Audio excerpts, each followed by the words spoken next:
Minister Josephine Teo.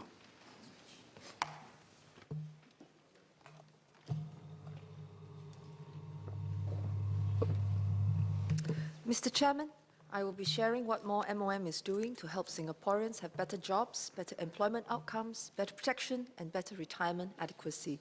Let me start with better jobs. Given that our workforce growth is slowing, our businesses have to become more manpower lean. At the same time, businesses may need to redesign jobs to support an aging workforce or be more attractive to local job seekers who now have higher aspirations. MOM, together with several sector lead agencies, are helping businesses transform through the Lean Enterprise Development Scheme, LED. Ms. Jessica Tan asked about its effectiveness. Since its launch in October 2015, we have built up good momentum. We have helped about 6,700 companies, which is 3 times the number a year ago. They come from all sectors and are of all sizes. One interesting project was undertaken by the Gratify Group, a company which owns many different F&B brands. The owner, Frank Lau, wanted to make sure that his company's expansion plans would not be held back as a result of lack of manpower. Hence, when conceptualizing its new brand, which is called Omo Omo Don, he set himself a challenge that every outlet must be able to operate with just 3 staff per shift, when most similar concepts needed at least 5 staff per shift. In the F&B business, what Frank wanted was certainly a tall order, please pardon the pun, but Frank believed that he needed to push the boundaries to have any chance of scaling the business in a sustainable way. He engaged the Singapore Productivity Centre to redesign his workflow and processes. They started with a menu, with food preparation very much in mind. They studied operational flows at many food outlets and collected data on time-consuming tasks. The end result included a central kitchen, self-service ordering and payment, and optimized kitchen designs. Staff were also cross-trained to prepare food and attend to customers. The improved job scope resulted in better pay and higher retention. Salaries offered by Omo Omo Don are on average 15% higher than market rate. There is lower attrition as workers are more motivated to stay. Thanks to these measures, manpower required for each new outlet was reduced by up to 60%. This example shows how transformation is possible. The LED scheme supports all of the firms. It provides a one-stop service for businesses, especially SMEs, to access schemes offered by different government agencies without having to figure out where and who to approach for what. However, not all transformations need customized solutions like Frank did.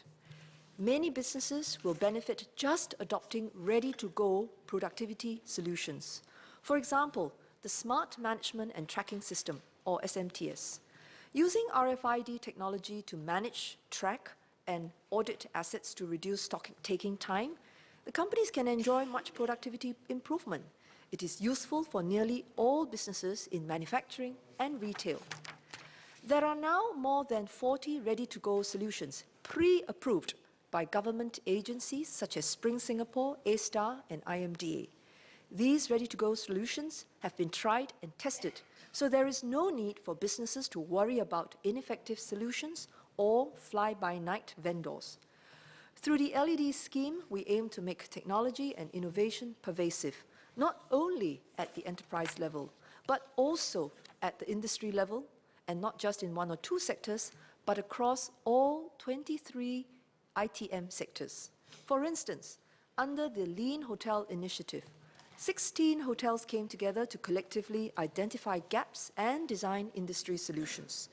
In just 4 months, the hotels had achieved productivity savings of between 4.5% to 28% without having to compromise service quality. We also plan to go beyond the ITMs to non-ITM sectors and are in discussions with several industries such as furniture, farms, lifts and escalators to support their transformation. Mr. Chairman, as businesses transform and jobs become better, so too must workers adapt. This is how we can achieve better employment outcomes. As mentioned by Minister Lim, the Adapt and Grow initiative helped place more than 25,000 job seekers into new jobs and careers in 2017, about 20% more than in 2016. Broadly speaking, we aim to help both missed matches, where employer and job seekers have not found each other, and mismatches, where there are skills or wage gaps that make it hard for the job seeker to secure a job. Of the 25,000 job seekers placed, about 60% involved missed matches. The job seekers were job ready, but somehow missed finding the right employers. Workforce Singapore and NTUC E2I helped them to find a match. Mr. Patrick Tay and Mr. Chong Ki-Hiong asked for an update on our efforts to strengthen job matching through the National Jobs Bank. We are transforming Jobs Bank into a new platform called My Careers Future. My Careers Future will have new features to help job seekers and employers find better matches. It will have intelligent job matching and can recommend jobs to job seekers that would best fit their skill sets. It will also highlight jobs that are supported by Adapt and Grow programs, such as the professional conversion programs, to help bridge job and skills mismatches. My Careers Future has been up and running since 2nd January this year, and the portal will be officially launched in the second quarter this year. Besides reducing missed matches, we helped to close skills or wage mismatches. Of the 25,000 job seekers placed, 40% involved job seekers with some form of mismatch. This proportion has grown significantly from just 25% in 2016. Placements of mismatch cases doubled from about 5,000 in 2016 to about 10,000 in 2017. This reflects our more intensive efforts to address mismatches. As our economy restructures, job skills mismatch will be a growing challenge. They can be very unsettling for individuals who have lost their jobs or are at risk of retrenchment. This is why our key focus has been to step up support for job seekers with skills or wage mismatches, because they need more help. Last year, we strengthened support under the Professional Conversion Program, or PCP, and Career Support Program, or CSP. Associate Professor Faisal Ibrahim and Mr. Loh Tia Kiang and Dr. Intan asked how effective MOM's efforts have been in helping the long-term unemployed, older workers, and mature workers.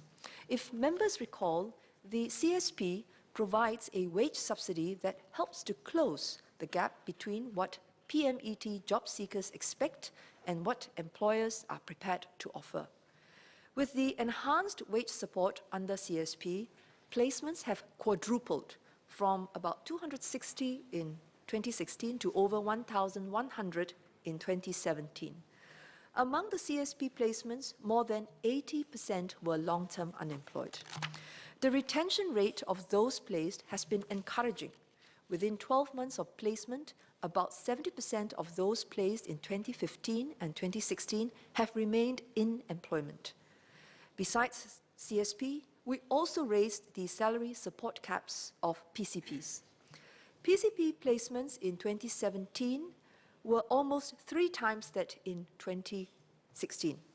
In particular, the proportion of mature PMETs, especially those who are 50 years old and above, has more than doubled. Similarly, the proportion placed in mid-level jobs paying $4,000 or more has also doubled. Ms. Tana Lechmi would be happy to know that the overall dropout rates for PCPs are low. More than 9 in 10 participants complete the programs. Even in the healthcare sector, which has a longer training period for PCPs, almost 9 in 10 have successfully completed the programs. For the minority who drop out, most have personal reasons or find it challenging to adapt.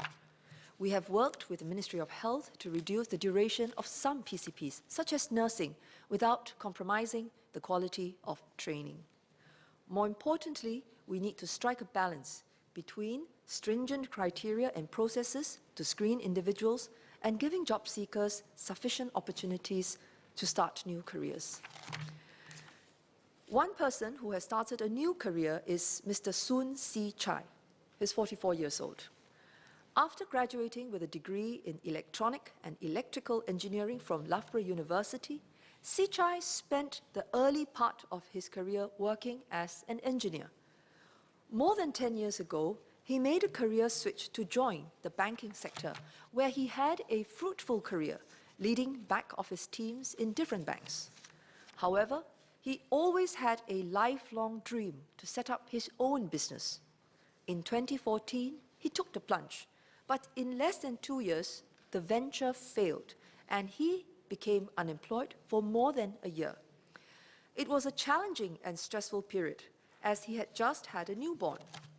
During this period, the family had to depend on his wife's income and their savings, while he soldiered on in his job search. Si Chai came across South Island Aquarium, a company specializing in imports and exports of aquatic plants and ornamental fishes. Although he had to take a pay cut, Si Chai was keen on the role, as he felt the company had good potential and was excited by its expansion plans. The company was also keen to tap on Si Chai's MNC and management experience. To better prepare for his role as a business manager, Si Chai was enrolled in the PCP for International Trading Executives. This is a one-year program to bridge skills gaps in supply chain, trade finance, and e-commerce. He is now 5 months into the PCP. Mr. Low Tia Kiang asked about the long-term unemployment situation. In fact, Si Chai is one of the more than 6,600 individuals previously unemployed for at least 6 months, which is the definition of long-term unemployed, who found a job through the Adapt and Grow initiative. This is a 25% increase in the number of long-term unemployed placed compared to 2016. They account for close to 50% of unemployed job seekers placed through Adapt and Grow, when all the different programs are combined. Realistically, not all of the long-term unemployed job seekers will succeed in the new jobs that we help match them to, but we are prepared to take some risk through support programs to help them get on their feet. Otherwise, we risk the pool of long-term unemployed getting bigger and their families falling deeper into difficulties. Today, with a growing economy and these programs in place, the long-term unemployment rate for local PMETs has improved from 0.9% in 2016 to 0.7% in 2017. However, compared to a few years ago, the resident long-term unemployment rate remains slightly elevated, but it is not at its highest, as Mr. Low Tia Kiang thinks. Nevertheless, we believe there's still much more to do. Besides helping those already unemployed, like Si Chai, we are also supporting those at risk of displacement. One such example is Mr. Vincent C. Vincent had spent majority of his career performing IT support in the hospitality sector. However, when he saw his company restructuring to cut costs, he thought he should make plans. Although worried that he could not adapt at his age, he is 51 years old, Vincent also saw an opportunity to learn something new. Given the strong growth of e-commerce, he saw logistics as a growth sector and signed up for the Attach and Train program for logistics executives. Unlike the usual PCPs, the Attach and Train does not guarantee a job at the start. This is because some sectors or employers are growing, but are not yet ready to hire more people. But rather than to wait, the program helps job seekers like Vincent build up their CV to be ready for a new career when the opportunities come. Vincent is currently 6 months into the Attach and Train program with ST Logistics. The company has been suitably impressed by him and is also ready to hire. Although Vincent's training attachment will only end this June, ST Logistics has already offered him full-time employment. Vincent is one of the 13,000 mature job seekers helped through Adapt and Grow in 2017. He is also a very good example of how the government can help a mature worker who has taken proactive steps to overcome his fears to find a new career in a growth sector. These mature workers account for about half of all placements under Adapt and Grow. About half of them, like Vincent, are 50 years old and above. We now have over 100 PCPs in more than 30 sectors, helping both displaced PMETs as well as those like Vincent who are at risk of displacement. Last year, MOM announced stepped-up efforts to place local PMETs in 5 growth sectors with good potential for PMET jobs, namely Infocom and Media, professional services, finance and insurance, wholesale trade, and healthcare. We have generated positive momentum. Placements in these 5 sectors accounted for about 50% of all PMET mismatch placements in the second half of 2017. About 50% were mature local PMETs. Through this effort, we have gained new insights into how we can support the manpower needs of companies that are growing and transforming. The key is to engage the companies early, before they have firmed up their plans. By doing so, it is more likely that their existing employees can be a part of the company's future instead of just being part of the past. Our model of PCPs will therefore evolve. We no longer wait till workers are unemployed or retrenched to reach out to them. Instead, we work with companies ahead of time to put in place redeployment PCPs, such as in consumer banking, where existing staff are retrained and redeployed. As the banks transform their frontline services, hundreds of bank tellers and cashiers are adapting to do digital marketing, data analysis, and product development.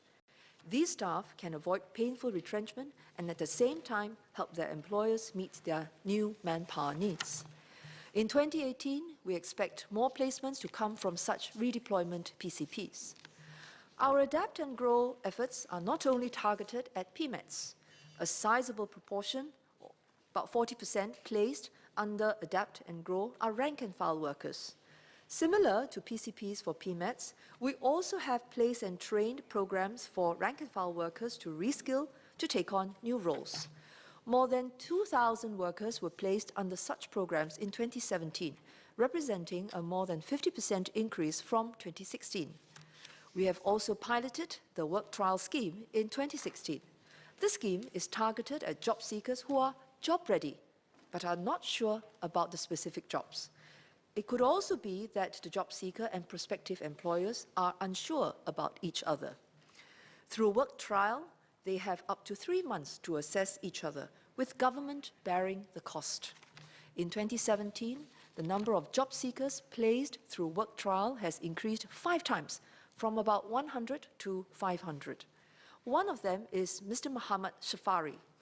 Safari left his previous job as a sales manager in an IT solutions company as he felt the environment was not quite suited to him. However, he was still keen on a sales position as he enjoys interacting with people. He found out that Crosstrack was hiring a sales manager. And in case you're wondering, Crosstrack is a startup which provides an online marketplace to allow customers to source for the most suitable courier for their delivery jobs.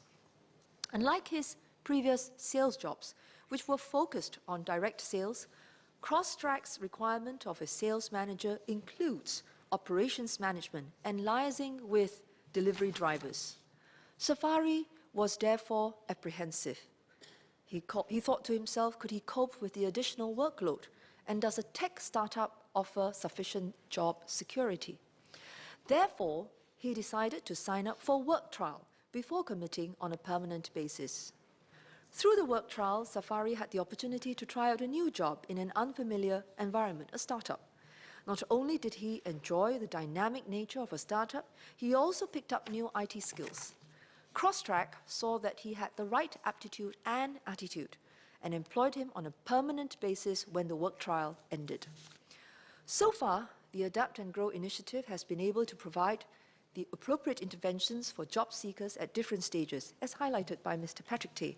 However, we're always looking for better ways to scale up, enhance existing programs, or introduce new ones which will help job seekers. This year, we will make 3 enhancements to Adapt and Grow. First, we will introduce 3 new attach and train PCPs by second quarter this year in areas where we expect manpower demand to increase, namely AI game programmers, robotics engineers, and food production specialists. Second, we will also do more for our rank-and-file workers, a suggestion raised by Associate Professor Faisal Ibrahim. In particular, to further encourage employers to hire long-term unemployed rank-and-file workers, we will raise the salary support for such workers under the Place and Train program from 70% to 90% of monthly salary. We will also increase the maximum monthly payout to employers from $2,000 to $3,000. Third, there is scope to enhance the upward mobility of lower to middle-income workers by helping them take up better jobs. Part of this is done through efforts under the LED scheme to uplift and transform jobs, but the other part is helping workers to access such jobs. The work trial has proven useful in plugging information gaps. Without work trial, Safari would likely have missed out on a good career opportunity in a growth sector, and Crosstrack would have missed out on a good hire.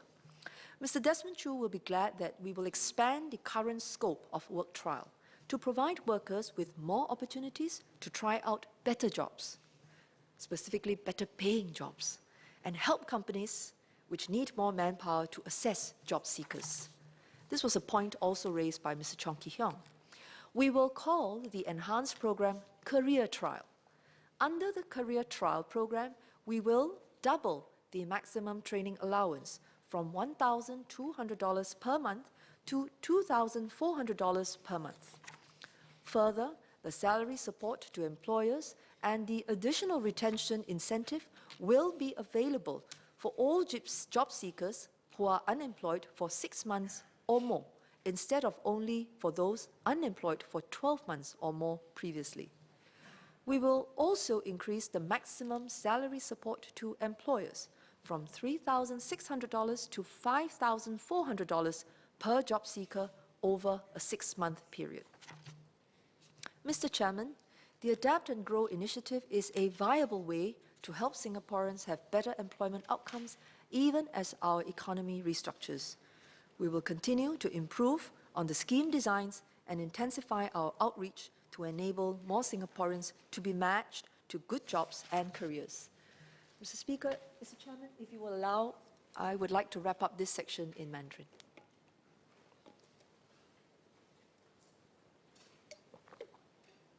主席先生，应变与提升计划在过去几年取得了显著的成果。通过应变与提升计划，我们去年帮助了25000多个国人成功求职，比前年增加20%。特别是年长者或长期失业的工友，还有白领人士，人数都增加了许多。 我们将维持目前所取得的进展势头，并通过各项计划，进一步加强支持力度和扩大涵盖面，确保国人即使需要转换职业跑道，也能胜任新工作，顺应新时代。主席，人力部除了帮助国人取得良好的就业结果， 去年也成立了劳资政小组，深入探讨自雇人士所面对的各种挑战。工作小组上个月提出了一系列有用的建议，政府已经决定接受，并且会和劳资政伙伴在未来的2年陆续落实这些建议。第一，针对自雇人士和买家之间的合约， 推出新的劳资政标准。第二，让劳资政纠纷调解联盟协调调解自雇人士和买家之间的纠纷。第三，配合有益的自雇人士协会，制定技能提升框架，确保自雇人士的技能与时俱进。第四，推出新的保险产品来缓解自雇人士因为 持续的伤势或病情，面对失去收入、手停口停的困境。第五，针对工伤风险较高的职业，研究推广以上保险的方案。第六，政府将通过试点，领先实行边赚边交模式，协助填补自雇人士保健储蓄户头，以及研究如何促成其他买家也实行这个模式。我将会以英语详细说明各个建议的实施时间表。Mr. Chairman, for the last decade, self-employed persons or SEPs have constituted about 8 to 10% of our resident workforce. At the COS debate last year, Minister Lim Swee Say highlighted the possible increase in the number of SEPs given the emergence of the gig economy. This was the impetus for setting up a tripartite work group to look into the concerns of SEPs. Before I give the government's response to the tripartite work group's recommendations, let me first provide an update of the SEP landscape, which will also address questions and concerns raised by Mr. Thomas Chua, Ms. Jessica Tan, and Mr. Kok Heng Loon. From our most recent survey in 2017, the number of residents who took up self-employed work for at least 6 months in 2017 has grown to 223,500, about 10% more than the year before. This growth took place at the same time as regular employment among residents also went up. All the increase in the number of self-employed persons came from those who did self-employed work as their main jobs, rather than as secondary sources of income. Such SEPs are referred to as primary SEPs because they depend on self-employment primarily for their livelihoods. Primary SEPs are also the group we are most interested in. Primary SEPs now constitute 8.4% of our resident workforce, still well within the range of 8 to 10% observed over the last decade. What do we know about the age and education profiles of primary SEPs, and have they changed in 2017? By age, more than half of the primary SEPs are 50 and above. Less than 10% are below 30. The age distribution in 2017 remains largely the same as 2016. However, the share of primary SEPs with tertiary qualifications rose from 37% to 40% in tandem with the rise in education profile among the local workforce. But it is still much less than the 55% tertiary educated in our local workforce. The most recent survey also showed a notable increase in the share of primary SEPs who said they preferred regular employment over self-employment. This group rose from 19% in 2016 to 23% in 2017. In other words, about 1 in 5 primary SEPs prefer to be in a regular job. However, they tend to be older and have lower educational qualifications. We are very keen to help them, and Mr. Ang Hin Kee asked how. The first is to improve the SEP's awareness of job matching schemes available and encourage them to come forward to the career centres run by Workforce Singapore and NTUC E2I. Our existing schemes, as well as the new career trial scheme that I spoke about, can also help. Certainly, we should help career counsellors and coaches become more aware of these efforts so that they can provide the right advice. But these efforts will also need such SEPs to become active job seekers. At present, more than 80% of them say they have not been looking for a regular job actively, even though they prefer it over self-employment. For the vast majority of SEPs who continue to prefer self-employment as a career, we should also address their concerns and provide them with support. To recap, the tripartite work group noted in its report that although SEPs were very diverse, there were 4 common challenges they faced. First, payment-related disputes. Second, loss of income due to prolonged illness or injury. Third, lack of CPF savings for healthcare and retirement. Fourth, lack of occupation-specific competency frameworks. Mr. Thomas Chua, Ms. Jessica Tan, and Mr. Ang Hin Kee asked about MOM's response. We are grateful to the tripartite work group members, who include Mr. Ang, for your well-considered and balanced recommendations. They were very constructive. The government accepts all 7 recommendations and will find ways to fully implement them. Let me share our plans. First, payment-related disputes. Some observers have suggested mandating written contracts for all SEPs to minimize payment disputes.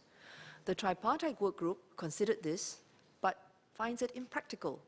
This is because buyers of SEP services include micro SMEs and even individual households, such as for private home tuition. Some purchases are of very small value. Instead, today we formally launch the tripartite standard on contracting with SEPs. This was developed with tripartite partners in line with the tripartite work group's recommendations.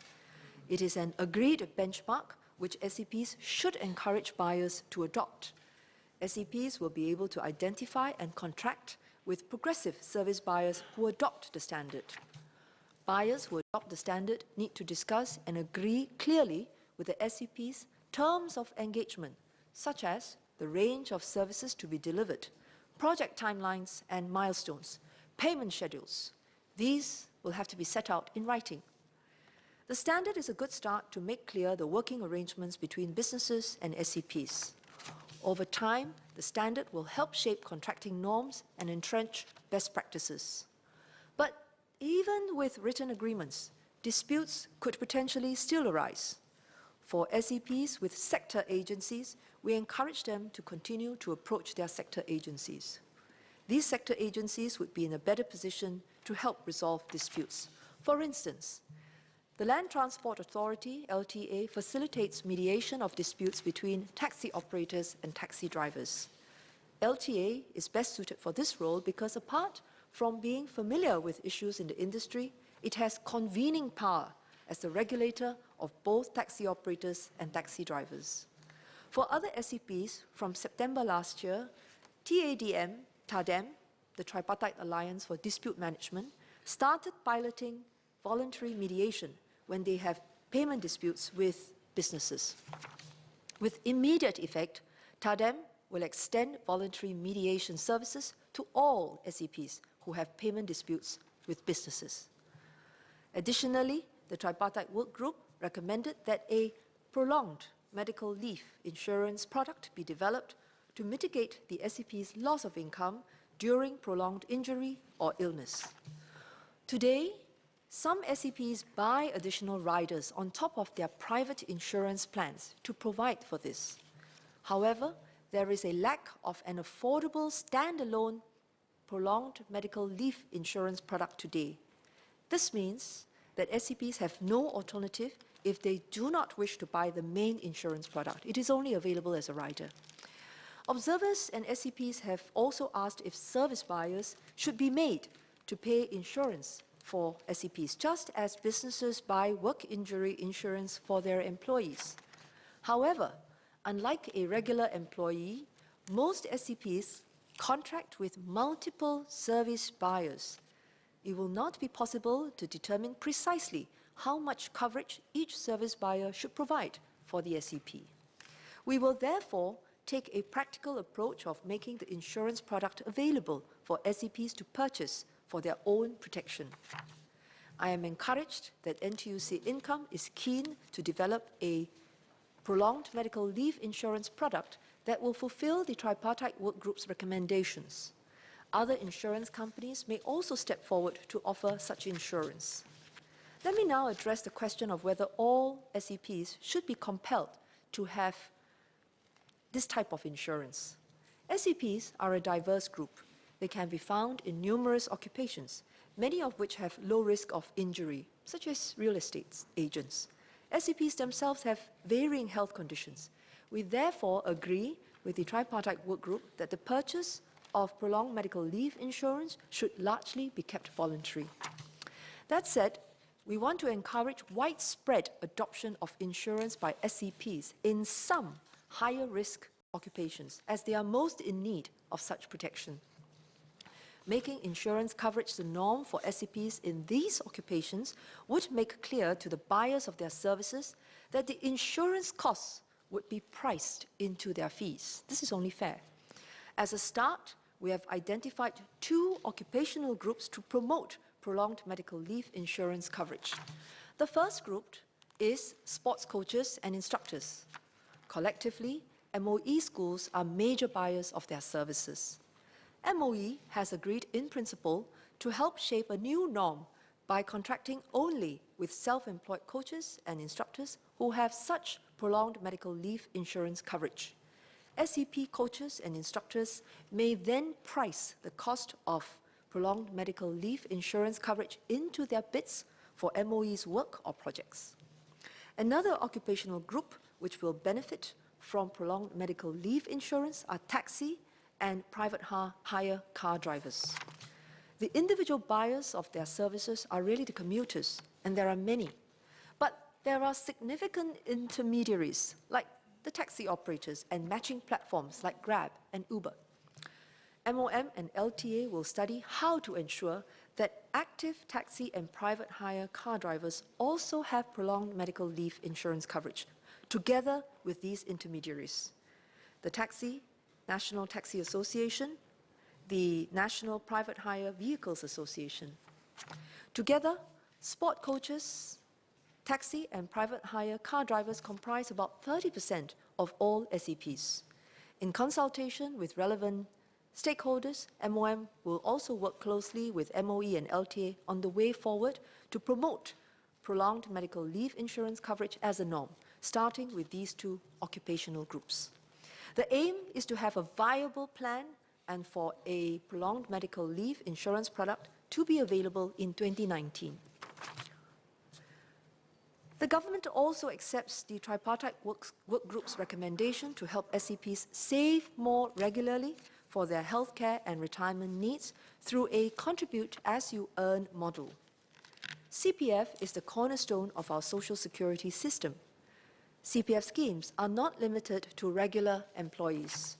SEPs can also make use of CPF to save for their healthcare and retirement needs. Currently, SEPs are already required to contribute to their MediSave accounts on an annual basis.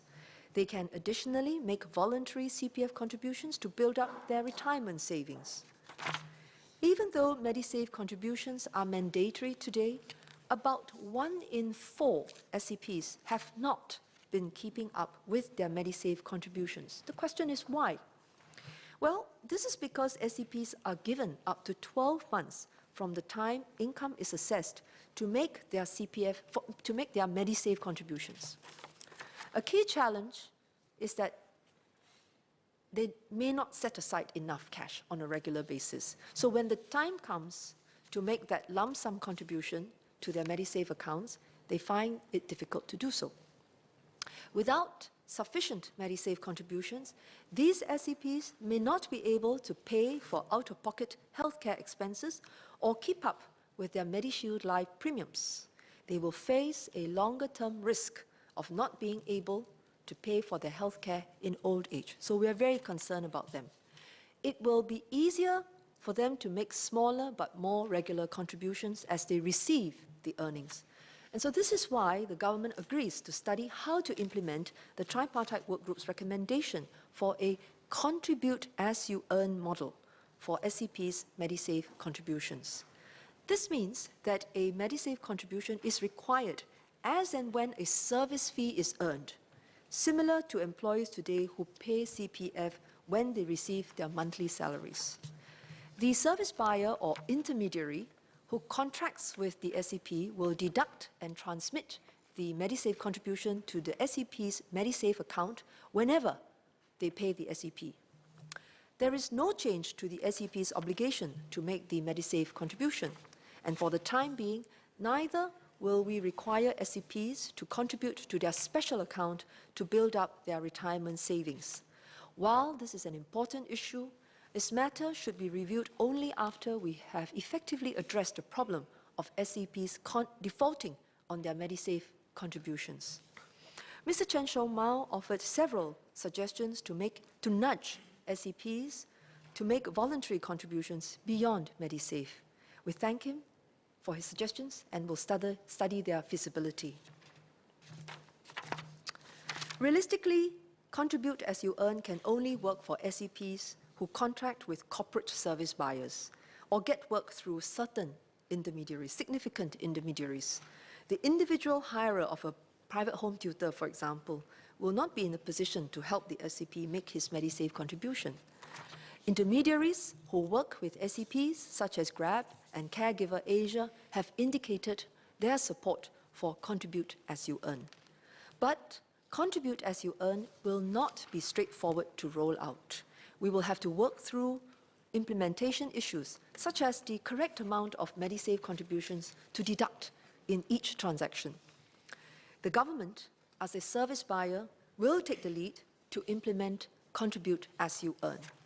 Government procurement entities aim to start a pilot by 2020, which will allow us to work through the implementation issues for Contribute as you earn and help smoothen its subsequent implementation in the private sector.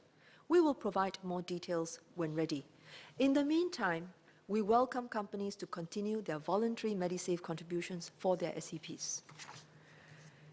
The final recommendation by the Tripartite Work Group is for tripartite partners to support SEP associations in developing occupation-specific competency frameworks. Our tripartite partners are committed to doing so.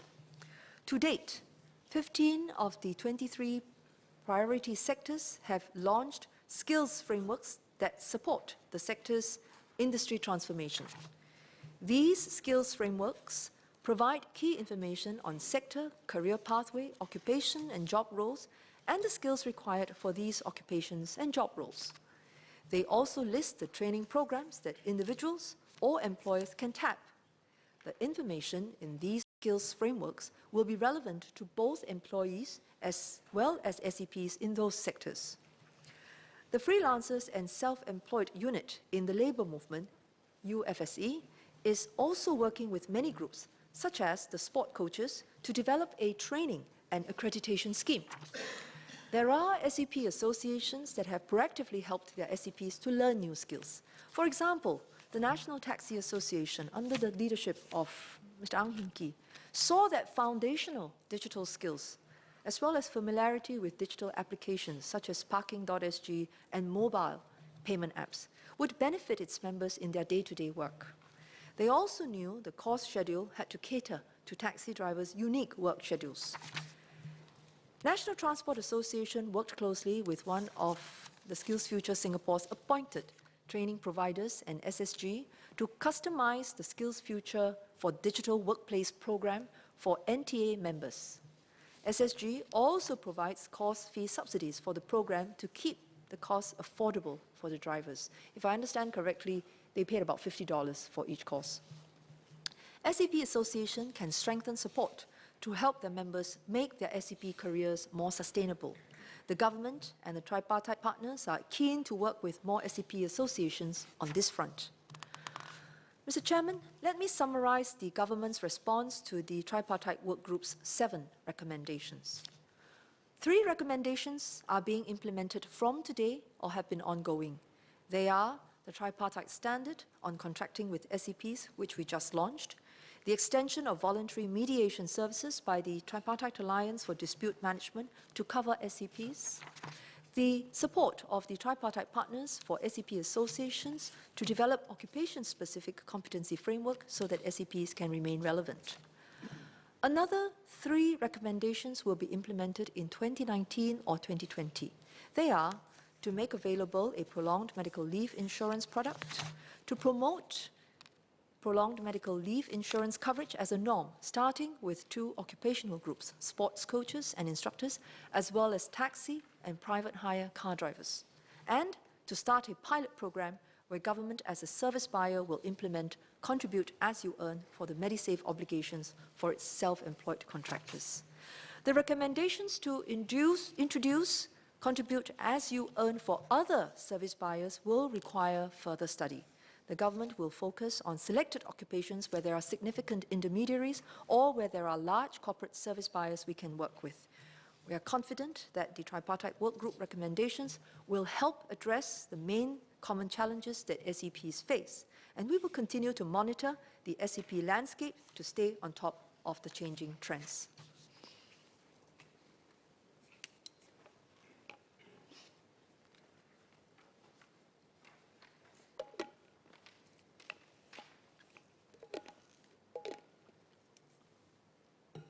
Mr. Chairman, as we look to support SEPs better, we are also committed to making our workplaces progressive for all, including for our women. Our female employment rate has improved steadily. Over the last 3 years, it averaged 72%, higher than the 69% average in the previous 3 years. In terms of full-time employment, we are ranked 6th compared to 35 OECD countries. With more women in the workforce, has workplace harassment become a bigger problem? I would like to assure Ms. Kwek Shao-in, Mr. Louis Ng, Ms. Tana Leshmi, and Mr. Dennis Tan that the government takes this matter seriously and that the situation is closely, carefully monitored. Together with the tripartite partners, we have taken a multi-pronged approach towards protecting people against workplace harassment. In 2014, the Protection from Harassment Act, or POHA, was introduced. Employees who experience workplace harassment should seek help promptly, including for attacks on employees in cyberspace, as raised by Ms. Tana Leshmi. They can report such incidents to MOM as well as to TAFEP, which Ms. Kwek Shao-in suggested. They can also seek civil remedies directly through the courts or report serious cases to the police. Between 2013 and 2017, an average of about 20 police reports were filed annually involving sexual harassment or insults of modesty occurring at the workplace. They were thoroughly investigated and the offenders taken to task. Some employees prefer to resolve the matter privately without involving the authorities, but would rather report the matter to their employers. Legislating mandatory reporting by employers, as suggested by Ms. Tana Leshmi, will close off this avenue for such employees and discourage them from raising the matter with anyone. This is not helpful to them. Instead, the tripartite partners introduced the Tripartite Advisory on Managing Workplace Harassment in 2015 to remind our employers on their obligations to prevent and manage workplace harassment. They should also inform the employees of the avenues where they can seek help. Last year, we also launched the Tripartite Standard on Grievance Handling, which covers workplace harassment. 320 employers have adopted the standard, covering about 260,000 employees. A mediation body called for by Ms. Tana Leshmi already exists, as TADEM can also mediate harassment cases. What about gender pay gap, which Dr. Intan was concerned about? Associate Professor Daniel Goh cited a study by Value Penguin. I think he did so during the debate on the budget. And the study said that gender pay gap has remained at around 18 to 19% from 2006 to 2016. Unfortunately, the study did not make an apple-to-apple comparison, as it included both full-time and part-time employed residents. More women than men worked part-time to meet their family and caregiving responsibilities and naturally earned less. MOM's comprehensive labour force survey allows us to look at only full-time employed residents and compare salaries of men and women in similar occupational groups. The data shows that a gender pay gap of 11.8% in 2017 still exists. But this is a significant improvement from 20% 10 years ago. There was also broad-based improvement across most occupational groups. The remaining pay gap can be attributed to the fact that women are more likely to exit the workforce or have intermittent patterns of work for reasons such as childcare and sometimes caring for the elderly.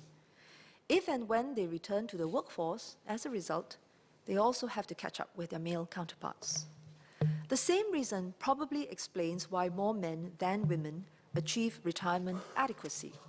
In 2017, 66% of active male members and 53% of active female members turning 55 met their CPF basic retirement sum. So 66% for the active male CPF members, 53% for the active female CPF members. Mr. Chong Ki-hyong will be pleased to know that the gap is closing. In 2017, the median retirement savings for women at age 55 were about 60% of median balances at age 55 for men. By 2017, 10 years on, this ratio had improved to 74%, and we expect the gap to further narrow over time. To address Associate Professor Daniel Goh's concern about the gender difference in CPF life payouts, the best way is really to enable the women to remain in the workforce so that they continue to advance in their careers and build up retirement savings. This was a key thrust of my speech last night at an event organized by the Singapore Chinese Chamber of Commerce and Industry to celebrate International Women's Day. Mr. Desmond Chu and Ms. Tana Lechmi will be pleased that during the event, I also announced that the government will set aside about $30 million to further promote flexible work arrangements. We will do so through the enhanced WorkPro Work-Life Grant, which will provide higher grant support to employers, especially for putting in place job-sharing schemes. This enhancement comes on top of the tripartite standard on flexible work arrangements launched last year, which now covers some 250,000 employees. The tripartite standard on unpaid leave for unexpected care needs, which I launched just a few days ago during PMO's COS debate. And thirdly, the very significant expansion of preschool places, which the government is fully committed to. These measures that I highlighted will help the current and future cohorts of younger women remain in the workforce and improve their retirement adequacy.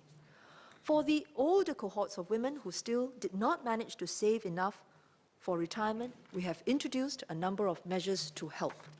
In 2016, we made it easier for members to transfer CPF savings to their spouse's account by lowering the minimum threshold they must meet from the full retirement sum to the basic retirement sum.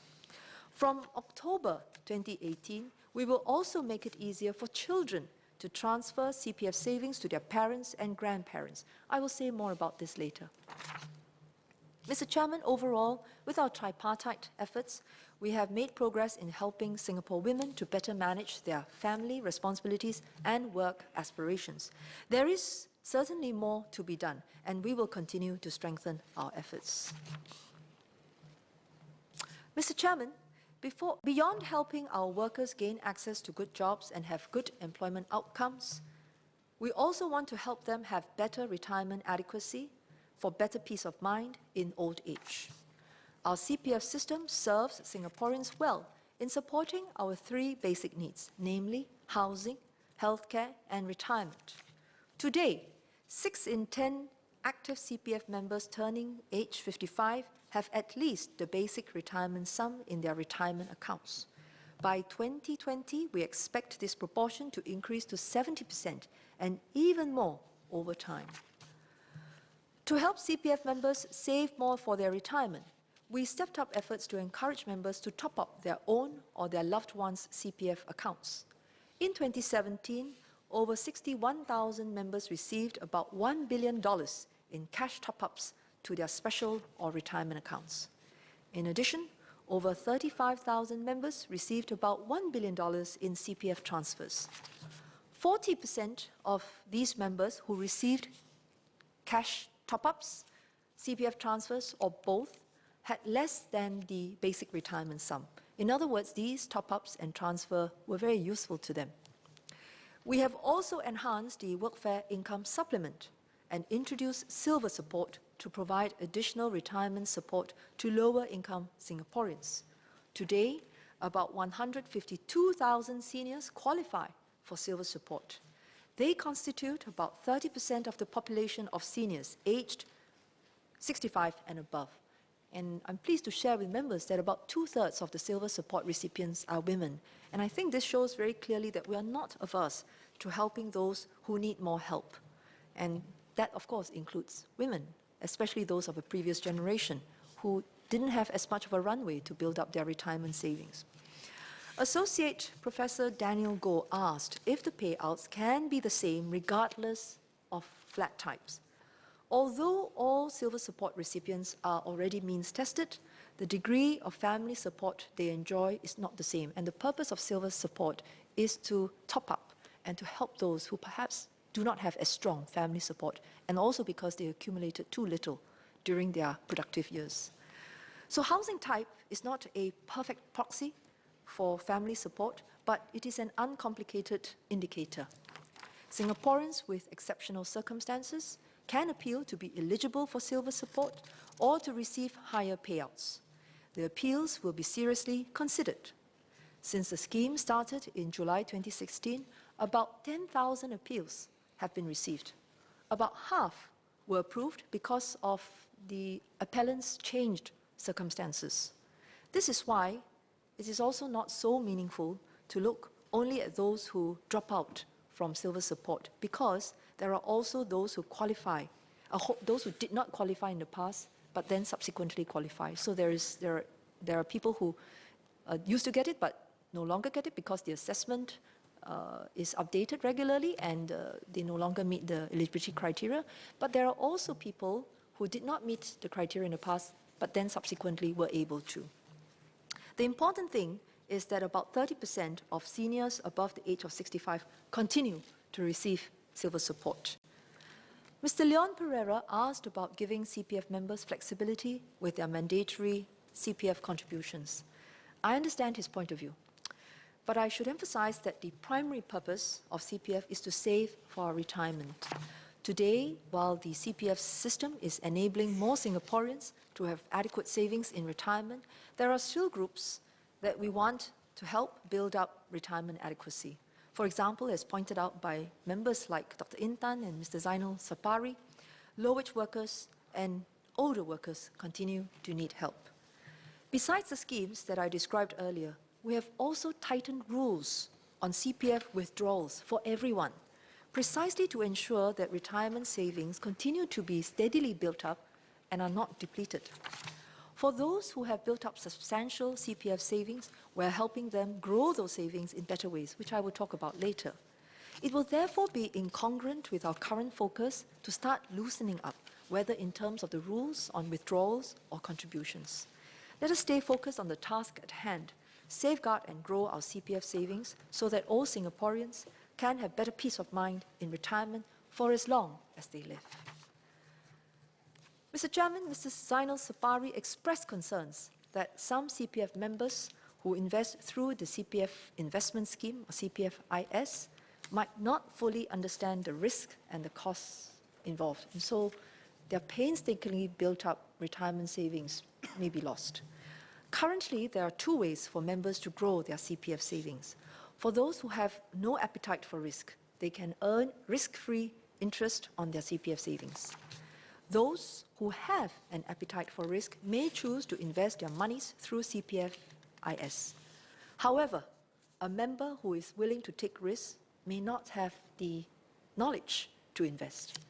Based on a poll commissioned on behalf of the CPF Advisory Panel in 2015, more than half of the CPF-IS investors considered themselves to have limited investment knowledge, but it didn't prevent them from making those investments. CPF members should exercise caution when investing their CPF savings. Over a 2-year period between October 2014 and September 2016, 29% of members who invested their ordinary account savings made cumulative total losses. Another 22% achieved cumulative profit that is less than or just equal to the ordinary account interest rate of 2.5% per annum.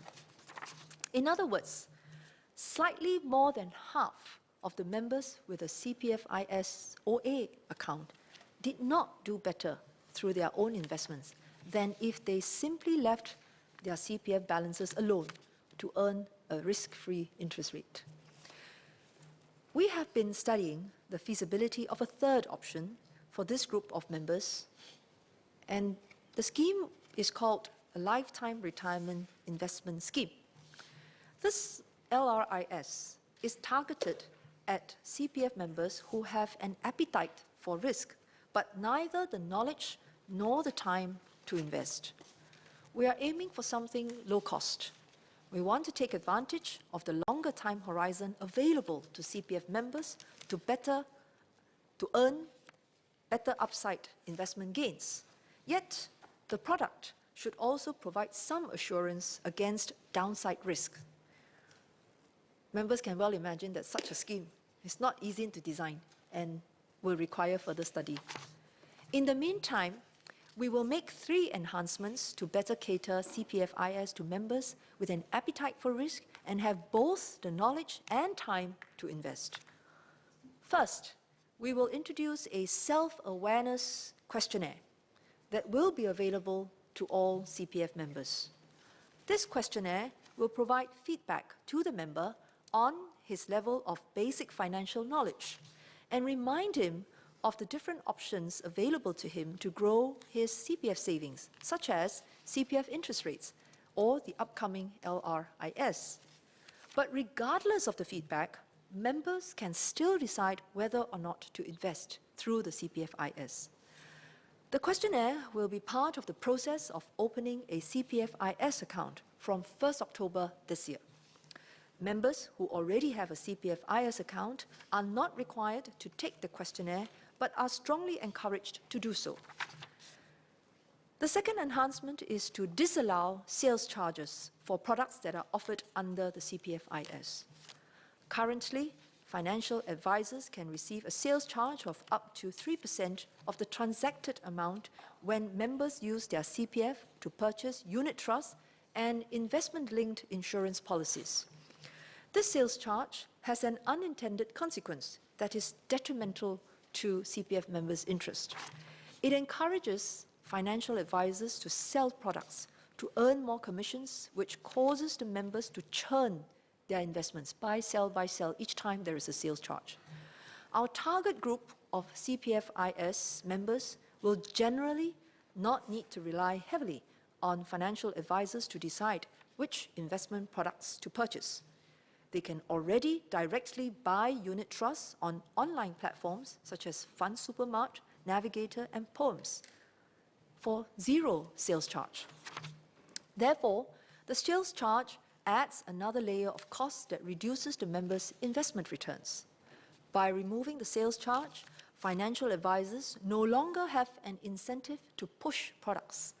This also reduces the cost of investing for CPFIS members and will better align the investment behavior to members who have time and knowledge.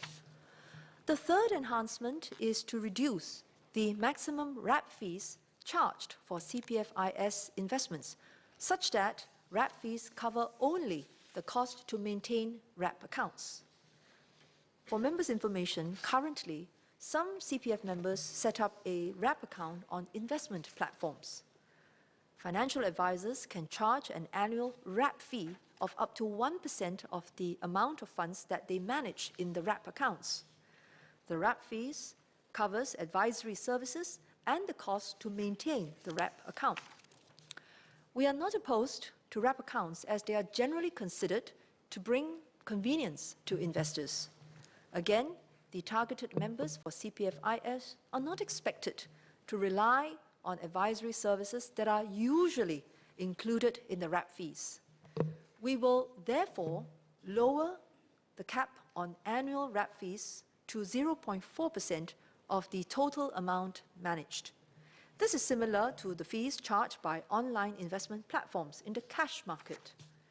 We will review the cap on wrap fees from time to time as the investment landscape evolves. We are mindful that these enhancements may affect the financial advisory industry, who will no longer be able to impose the sales charge and will have to charge only lower wrap fees on new CPFIS investments.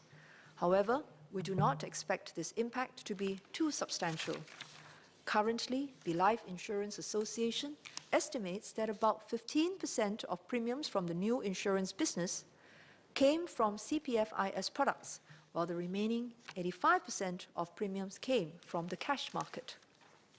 Nonetheless, to give the industry adequate time to adjust, We will implement these fee changes in 2 steps. The cap on sales charges will be reduced to 1.5% from 1st October 2018 and further reduced to 0% from 1st October 2019. The cap on RAP fees for both existing and new accounts will be reduced from 1% to 0.7% from 1st October 2018 and further reduced to 0.4% from 1st October 2019. 主席，我们将调整公积金投资计划，进一步保障公积金会员的利益。公积金会员可以通过自行评估，更清楚了解要为存款赚取最好的回报，应该选择哪一种方式才比较适合。时间不足或对投资理财不熟悉的会员，把公积金存款留在户口里赚取无风险利息，或许是最理想的办法。既有时间又有投资理财知识的会员，以后需付的几项费用也将减少。Mr. Chairman, let me conclude. We are taking active steps to help Singaporeans move into better jobs and secure better employment outcomes, even as the economy restructures. The women in our workforce have made progress and will get more help to stay in employment. Our self-employed persons and CPF members will also enjoy better protection. MOM will continue to improve our schemes and programs to ensure that we have an inclusive workforce and progressive workplaces. We have our work cut out for us, and we look forward to member support.